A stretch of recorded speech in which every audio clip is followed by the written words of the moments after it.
You are listening to Level Up Your Gaming Podcast, Episode 21, Writer's Block. Today we talk about GM Writer's Block. We discuss techniques on how to get past Writer's Block and how we've handled it. If you'd like to participate in the discussion or leave us feedback, you can contact us at levelupyourgamingpodcast@gmail.com. Also, if you like the show, please subscribe, leave us a review, or tell a friend. Now sit back and enjoy the episode. Welcome into the Level Up Your Gaming Podcast. My name is Aaron, and across from me, he'll always find a way to finish his novel for his deadline, no matter what. Jared. Hey everyone, good day. Good day, because it could be afternoon, it could be morning. I don't know when you listen to us. Are you in the car driving around? It is a good day. It is a good day. I mean, maybe you got shipped back down to Georgia, so maybe not so much of a good day for you. But I did get shipped down to Georgia. So once again, coming to you from the great state of Georgia. So how are you doing? How are you doing, all things considered, Jared? All things considered, I'm hot. So for any of our listeners from the South, God bless you. I don't know how you put up with this heat. As you know, Aaron and I are from Chicago. We're from the place of cold. We are Northmen, and we are not designed for this level of heat. It only gets hot here, probably about 6 months of the year. And we get some pretty sweltering heat, but nothing like summers in the South. I mean, it's not even comparable. Yeah, Aaron and I were just talking, and I open up my hotel room door. Even the hotel hallway is scorching heat. But what are we talking about today, Aaron? Today we are going to be talking about a subject that you're probably very well versed in, being our GM for so many years: writer's block. So, I'm not only versed, I'm familiar. One dare I say I have fallen in love with writer's block. It's a torrid love affair. So, Jared, I'm going to ask you the really obvious question: how do you get past it? So here's the thing: if you go online, you will find 1,150,000 ways to get around writer's block. Many of them will work for many people. I myself, from my personal experience, I have found many techniques for getting around writer's block don't work for me. What works for me is banging my head against the block until it submits to my will. I don't typically submit to writer's block by going and doing a lot of things. I typically will bang my head against that block until it shatters, and I find my solution. Or in the inverse effect, sometimes I will just cut it off. I'll say, nope, not going to work. Tie it off, drop it at the bottom of the ocean, and forget about it. Writer's block is a funny thing in that I found that sometimes I'm very successful in just getting a flash of inspiration. Some of the tools out there that help, and I think one of the other ones is working on a side project. The side project, a little game that you've been planning or toying and playing with. It's a change of scenery, and really, in that change of scenery, in that change of mode, it can free up your mind for other avenues in your writing, specifically in your storytelling. Just taking a break, walking away for maybe a set period of time. That is one of the things that I've learned over many, many years of storytelling, is you have to set a period of time that you're going to walk away. Because if you don't, sometimes you'll walk away for too long, and you'll come back to the game. You've, one, forgotten what the heck you were working on. Two, you've even forgotten what the problem was. And three, your story could be coming up around the block, and because we've been prancing through the field of other things to get away from the writer's block for so long, now we have nothing. So set a period of time. I'm going to walk away for 2 days. I'm going to walk away for 1 week. Setting those time periods is crucial. And in setting those time periods, work on a side project. Work on a different game idea that you have. I can attest to this because I have just gotten through a major writer's block. I was banging my head against the wall, nothing was coming out, and really I got engaged on this side project. And very fortunately, in the last, 2 or 3 weeks, Aaron, I've been talking about it. Oh yeah, it's been about 2 weeks. I said that the end of my game was probably coming to an end, soon, and I was like, you probably got about a week, 2 weeks before we hit the end of the game. Fortunately, I've been able to give you even more time. That it's now hitting 3 weeks, but Yeah, you were basically like okay, we knew that you weren't going to be in the rotation, so I talked to Brian, and I was like, what do you have? I've got a one shot. He's got a one shot. Ken's working on something. So I'm like, I think we had enough stuff working there. And I'm like, if I'm going to put together a bigger game, just need like a week to get one out of this game, then two get set up and ready and moving into the next game. So, I was trying to give people the opportunity to work on stuff. And I know that you have been working on a bigger game for a I have. while. Yeah. And, suddenly just inspiration came flowing to you, and you got this game idea and this great thought. I mean, you've been hammered away at it, because prior to this you were just like, listen, work's too much. I'm not able to find my creative outlets and find my times to be creative. And you just said it's just too much to be able to think of how to solve and finish my game up. And I know that one of the bigger things, if you've been listening to this podcast for a while, especially in planning a game, if you go back to that episode, version 1 or version 2, they're both just extensions of the same talk, is what we've decided to really do is kind of complete the game, or get it to what this is like, complete enough state, ready enough kind of state to your game. So if your game's not in that position, you're gonna have a tough time trying to catch up to the end of your game, and that's really where the writer's block kind of was hitting you hard, as a whole, when I was noticing it from you there. And it's tough because you want to talk to your friends and you want to get through it. You want to bounce the idea off a wall. Fortunately, you've got your brother for some of those game ideas too. It's always good to have a friend who's separated from game, maybe part of a different gaming group, to be able to bounce these ideas off of, and be able to say, I'm having this problem, I'm struggling getting the players to be able to do X, or I've got a conundrum in the way that my game is set up, in that this doesn't make any sense. And you're able to kind of bounce that idea off of them and hear maybe what they have to say, as a result to trying to get you past the writer's block. But if you can't do that, it's like you're stuck in a vortex of like, I want to tell my friends who could help me get past this thing, just like you would do with any other life problem, but you're kind of stuck. So Jared's right. The best way to kind of do it is to step into a different project, maybe think about a different game, maybe just kind of step away for a couple of moments and reassess this. I mean, this works great in work. I mean, if you've ever been stuck at work pounding away at a problem, you're gonna sit there, and the best things that you can typically do to fix the problem is go to sleep for the night. And when you wake up in the morning, you wake up and you're like, Eureka, I figured it out. I've got the answer. I know the answer. Like, it usually just kind of comes to you when you're not thinking about the problem constantly. So that's just a little bit from my end there. And it's true because there's special forces psychologists actually would say that problem solving is broken up, or knowledge and development of ideas based off of knowledge is broken up into three parts. One is saturate. You learn everything that you can about a particular objective.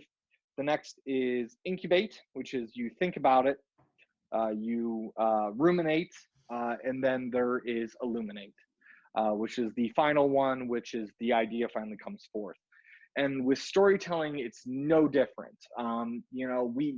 We get an idea for a game where we're going to defend the Elysian Plains. I know technically an Elysian Plain. I'm not sure if you pronounce it Elysian or alluvian. Alluvian Plain would actually be a river outpouring, but alluvial fan. That's what it's called. Sorry. Either way, you're going to protect these fields. And you're like, oh man, I saw a gladiator and I I saw the guy putting his hands through the wheat, and I think it'd be really cool if they had to defend a flat land, where there is no cover, and it's going to be a triumphant battle for multiple days. If that's your story, that would be a great story for your crunch factor guys who are like, hey, 300, we're going to do this. Really with, you get to that point and then you're just like, well, why are they at this field? Why the hell this field is so damn important? And we start chewing and we start reading about, the different creatures or different armies or stuff that we can do with that. And then we hit that writer's block because we're digesting it. We're bringing in all that information, we're pouring it out, and then suddenly it stops.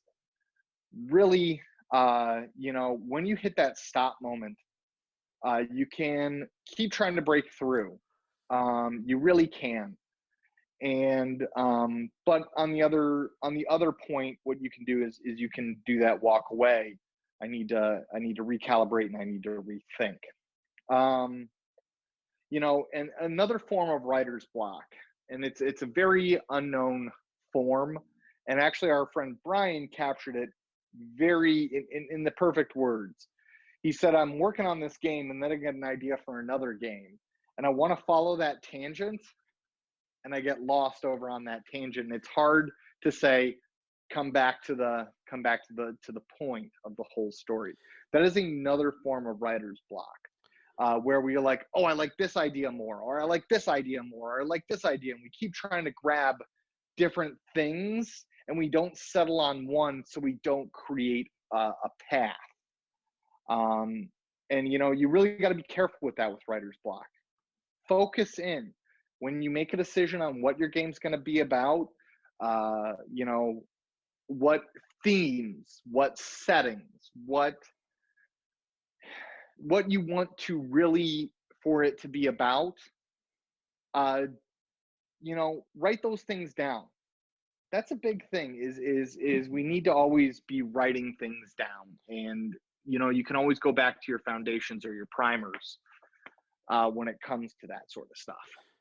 Yeah, I mean, I think it's always tougher when you are the sole GM and proprietor of the game, meaning you're running a long-standing campaign and you are running out of ideas for your players. Maybe that's a good indicator that your game is kind of losing legs in a sense, and maybe you should start thinking about ending it. But at the same time, we're doing sort of this episodic thing where each of our GMs kind of have their own twist on what they want to have game to game to game. And so you're only running like these 4-night, 5-night games, maybe 2-night games, somewhere between that range. And you're trying to come up with something that pieces together in a longer form, meaning if I put all the episodes together, it will show the end of my game. And that's always tougher in terms of distraction of what you're trying to accomplish in the future game and trying to set up in the first games. Because really the hardest thing about that is trying to predict how your players are going to move throughout the game and how to tie the games together at the end of that. So if you lock yourself into a topic, and I'll speak to this in the investigation series, Jared said my theme's going to be American monsters. Well, I think if Jared, that was a horrible decision. I think if Jared looked back on that decision, he'd go, maybe it wasn't the greatest idea to have a theme game because American monsters became tough to do after the first 2 monsters. Terrible. Freaking awful decision. Yes, to any of our listeners. There's a cool thing in saying like, I got a theme and all my games are going to have a cool break off those themes. It seems like a fantastic idea at the beginning, but make sure if you're going to do that, you got an end to that theme, because eventually it runs thin. If you're like, my theme is Greek gods, I think there's only 12 in the pantheon. Okay, sooner or later you're gonna run out of Greek gods. Oh my God, that was a terrible idea. Yeah, terrible. I mean, so there's the thing where again Brian ran into it, which is the trap is that you want to tell this story, which I think if you thought about it in terms of a longer campaign and a single story, it maybe would be an easier thing to do. But to tie together disjointed stories and make that flow work becomes very, very challenging, and you start getting distracted about how do I make that game work. I know our friend Ken has run into that problem before. He's had the same issue where he has all these brilliant game ideas and he's thinking about the next one. He's not thinking about the one that he's working on right there. And that's a sort of block. It's sort of a distraction at that moment, which is you stop investing as much willpower and effort into the game itself. Time, energy, resources. Yes, where you really need to do it, which is why Jared's statement of he just tries to beat his head against it until he figures it out. That's a great, noble thing. I'm all the more power to you for doing it. But sometimes what you're going to find is, and I find this myself, is you put together a theme, you put together your end scenario and what they're doing, and you go and you have a setting and all this other stuff. You started planning all this out, and then you go, none of this works together. None of this works together. And typically you have to then at that point just change either settings and stuff. A lot of it's usually very, very simple tweaks, but like a change in a setting, a change in your motivation for being there, or a change in the villain could be one of the things you need to do. And you might just need to do that to get past the block that's got you stuck there, and that trying to figure out the crack the code, as Jared always says. And I mean, like, cracking the code, it's very difficult, and it does take a prolonged period of time. But once you do it, it really does. It's an overwhelming sense of joy. And it's funny because, like I said, I've just actually come out of a pretty decent writer's block. Now my writer's block was kind of artificial. In that, I've been so busy at work, it's hard to gather my creative energies. It's hard to think. It's difficult. Like I'm just going to tell this to any storyteller. It's hard to write in a hotel room. It's kind of funny. A lot of people say if I could just be locked away for a week and then just focus on my writing, man, I'd get so much done. No. It's horrible. El horrible. So, with storytelling, other ways to break, because I don't want to imply to anyone that slamming your head up against the problem is a healthy way to deal with it. Because it's not. It works for me, but it's just that's me.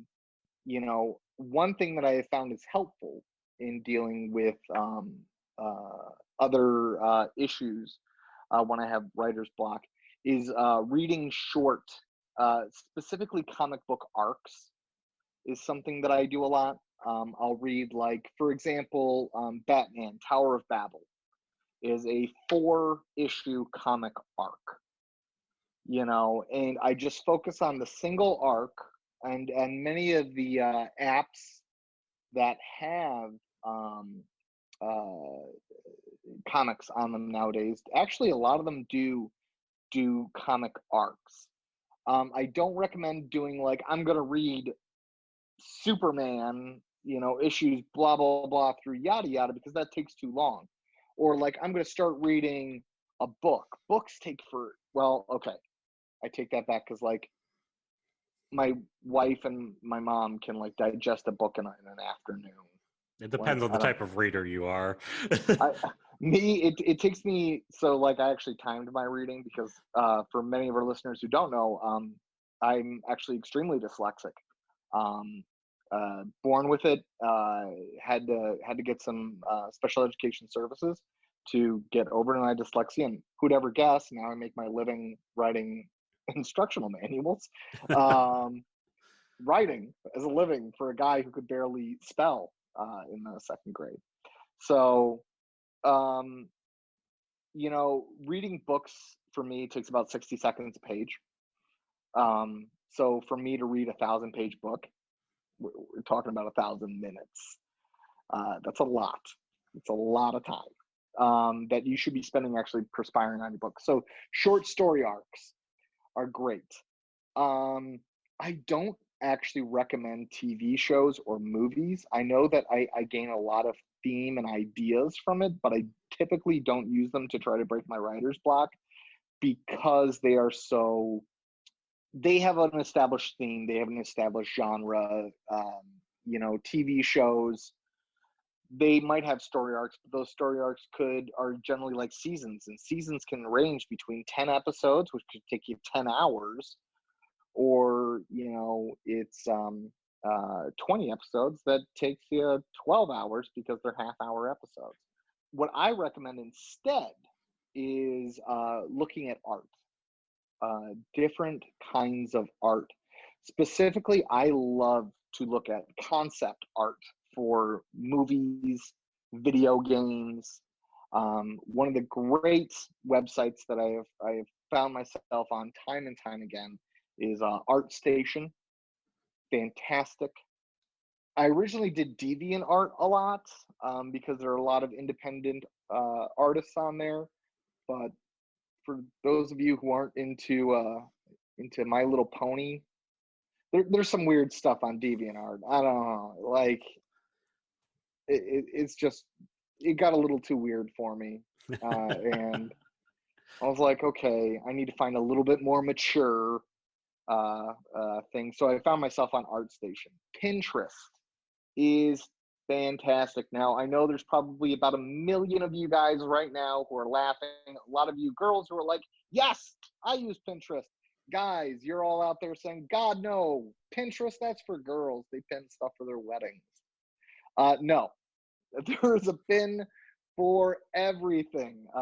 Everyone knows my love of firearms who's a listener of this. I mean, I have whole albums dedicated to really cool guns that one day I will be able to buy all of them.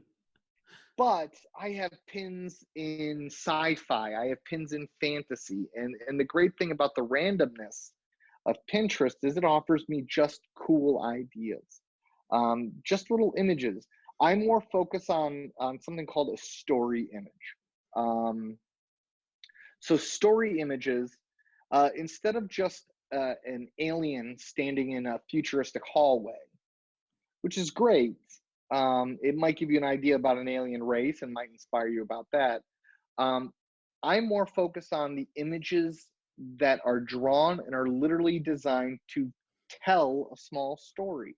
One of my favorite ones, and forgive me, I don't know the artist, and he did a series of pictures that were set in Iraq during the Iraq War, the Second Iraq War, during the occupation.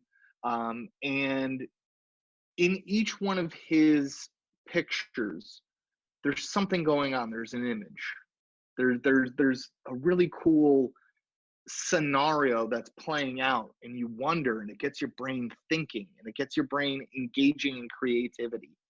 Like, what's going on with this guy? Why is he being stalked by coalition forces? It really gets you thinking. Another thing that I really like to do, and I know because I really love to hand you all of our listeners tools, is writing a short story. Writing a short story can 3 hours.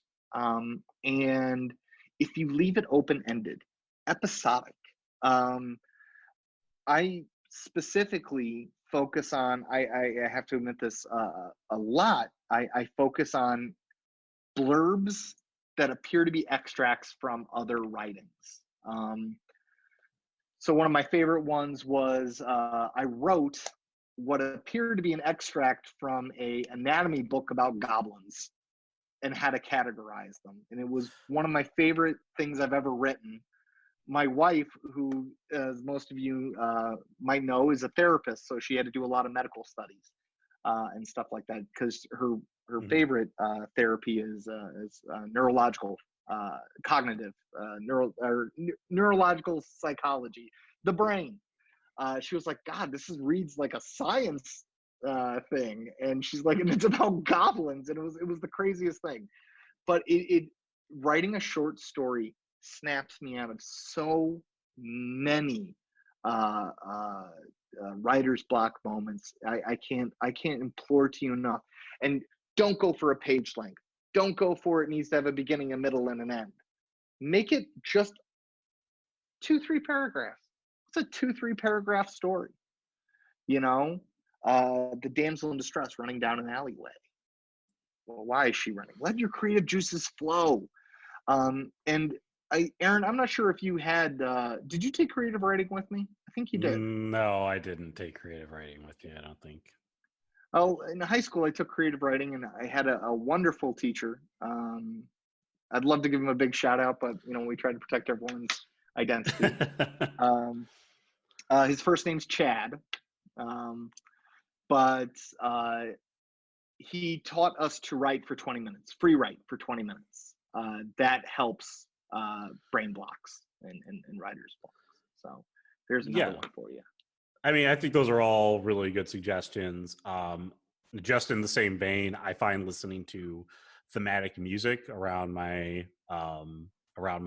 theme that I'm trying to go for, whatever I'm trying to work through. I always find that helps to kind of get the juices flowing when I get stuck. Obviously, I have not been in as many writer's block type situations for you, and I haven't had as many of those eureka moments. But I do figure them out. I have had a couple of them. I do figure them out typically while I'm doing that. Or like I said, I typically like to shelve them. Jared brought that one up. I like the idea of shelving the idea, not thinking about it directly for a little bit. And then when I'm in the car or something, I'll start thinking about it and I'll be talking my way through it. And I'm like, da, da, da, da. And then I eventually kind of figure out where I need to go with them. But then, I mean, sometimes you'll come back to that block and no matter what you do, you just can't bust through the wall. And it's at that point that, I think you always have to be willing as a GM or anybody who's writing, to potentially scrap what you've been working on prior to that. I mean, I'm not saying do that first. Try to find techniques to get past it, but or you might have to shelve it indefinitely. I mean, it just might be one of those things where your heart and soul was in it too much, and you had such a good, strong start to it, and then you want it to be a success, but you just can't bring it to life in that moment. And I think that's when you kind of look at what Jared did in his most recent writer's block, which was, I know that you really had your heart set on finishing up Salt and Sea, which was this game Yes. that you had in the works. And I think that you wrote a shorter game just to kind of get yourself back in the rotation and be part of it. And I think that you've really fallen in love with that game. And once you do that, don't be afraid to completely shift directions. This isn't like writing a book. This is writing, a game itself. So, I mean, it unless you're doing a long chronicle, in which case you probably don't have beginning, middle, end all figured out along the way, and you're writing episodic kind of things for your players to do, or you're kind of reacting to most of what they're doing. In those cases, I mean, you're perfectly welcome to completely shift the direction that you've been taking your game. I mean, nobody's the wiser. You are the GM. The screen protector is there, so you can lie to your players, and they're none the wiser. Believe me, they really aren't.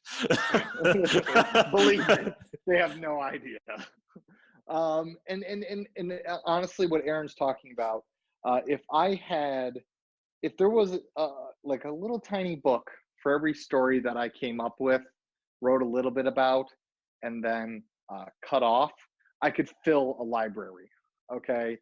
I have come up with many a great idea, gotten like 2 pages in and realized this is not gonna work. Tried a little bit of this, tried ditching left, ditching right, put it down for a week, try free writing about it. Didn't work. I could fill up a library. Do not be dismayed when you come to that point of like, okay, maybe it's time to put this one down. Don't be dismayed. This is it's a battle scar of writers. You know what I mean? That scar was earned. It was earned with your hours of work. And yes, it will never come to fruition, but keep it in the library. You never know, especially if you're running a specific world, when that might come back and it might have the opportunity to break in some other fashion. Like, for example, writer's block immense when I cracked the prison code. Again, for listeners who haven't heard that episode, someone challenged me once, a game could never be done inside of a prison. I was like, oh, yes, it can. It took me years to figure it out. but I did eventually figure it out. But I didn't just stay in one genre. I didn't stay contained. I didn't say, well, it has to be done in a modern prison. What about a futuristic prison? What about a very old prison? Specifically medieval period. Your fantasy setting. But my friends, we like our modern. I need my Ferraris and my Glocks.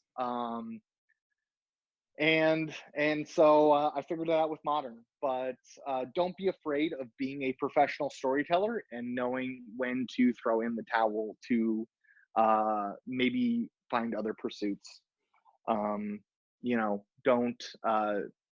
Don't sacrifice all of your time chasing after a white horse that you're not going to be able to tackle. Yeah, I mean, you don't want to spend all of your time putting something together, and then if you do get to that point where you just can't figure it out, one of the worst things that you can do is to try to just force it into existence and put it out at like halfway, put it out, incomplete Don't do that. or half-ass part of it, think that it's going to become something, because I'm not saying that will necessarily be a bad game, but what will probably happen more than likely is it will fizzle out at the end, and it just won't have the punctuation that you're looking for at the end of the game. Aaron, I'm thinking for a future one, we really need to hit endings. Hit it hard. Yes. Is that in the hopper? That's in the hopper. That's in the hopper. Yes. Endings are so key, and we will get into more of the endings on probably, I don't know, we'll do our next one on endings. So stay tuned for that one. Stay tuned. Yes. We need to talk about it. For all of you who are suffering for writer's block, we hope that you take these tools, you use these tools to either figure out a game that will work, figure out a way around your problem, or for those of you who chase horses like I do, at least it'll give you wings on your feet. We certainly hope that you can level up your gaming, which I don't know if we've said that in a while. We have not. We have not been blunt in our shameless advertising, but Cheetos, the delicious snack for any game. Crunchy and cheesy and always tasty. Always tasty. But I need to take a shower. You got anything else that you want to talk about here today, Jared? No, I'm pretty satisfied. How about you? I'm good. I think we got through the writer's block and helped our listeners. So if you guys want to participate in the discussion or leave us feedback, levelupyourgamingpodcast@gmail.com. Otherwise, subscribe, review, rate, tell your friends, tell your gaming group. That's a great way to bring in more listeners. But for Jared, I'm Aaron. Have a good week, guys. Have a great week, everyone.